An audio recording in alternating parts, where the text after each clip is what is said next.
Psalm 103 vers 8 tot 13. Barmhartig en genadig is die Here, lankmoedig en vol liefde. Hy sal ons sonde nie bly toereken nie en nie vir ewig toornig bly nie. Hy handel met ons nie volgens ons sondes nie, vergeld ons nie vir ons ongeregtighede nie, want so groot as die afstand tussen hemel en aarde is, so groot is sy liefde vir die wat hom dien.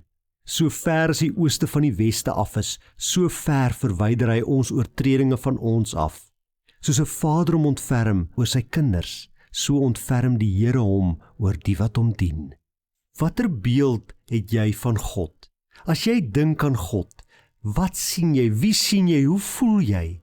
Sien jy iemand wat net kyk om te sien of jy iets verkeerd doen? Of sien jy 'n barmhartige, genadige God, 'n Vader wat lankmoedig is en vol liefde?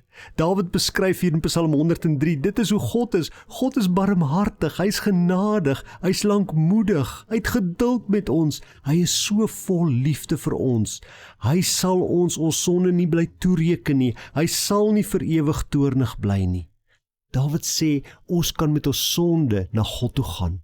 Ons moet nie weghardloop van God af nie, want dit is die geneigtheid, as mens verkeerd gedoen het, dan gaan kruip jy weg, soos wat Adam en Eva gemaak het. As 'n kind verkeerd doen, dan wil hulle nie hê ma en pa moet uitvind nie.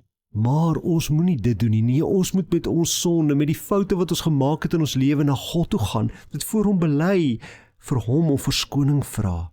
En dan kom die belofte, want so ver as die ooste van die weste af is, so ver verwyder God ons sonde, ons oortredinge van ons af. Nou ja, ons weet die aarde is rond. Die ooste, as jy oos beweeg, kan jy net altyd oos beweeg. As jy wes beweeg, sal jy net altyd kan wes beweeg. Nou ja, so oneindig ver vat God ons sonde van ons af. Hy dink nie meer daaroor nie. Hy wis dit uit. Daarom het Jesus Christus aan die kruis gesterf. Daarom kan jy vandag weet, jou sonde is vergewe, jou sonde is weggevat, jou sonde is uitgewis, want God het jou so oneindig lief.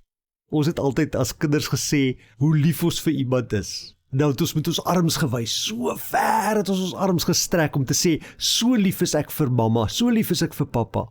Maar weet jy wat sê Dawid? So groot as die afstand tussen hemel en aarde, so groot is God se liefde vir ons wat hom dien.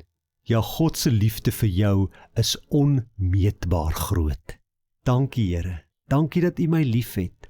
Dankie dat ek met my sonde, met my swakhede en tekortkominge na U toe kan kom, dat ek dit voor U kan bely en dat ek weet U vergewe my. U vat dit weg so ver soos die ooste en die weste van mekaar af weg is.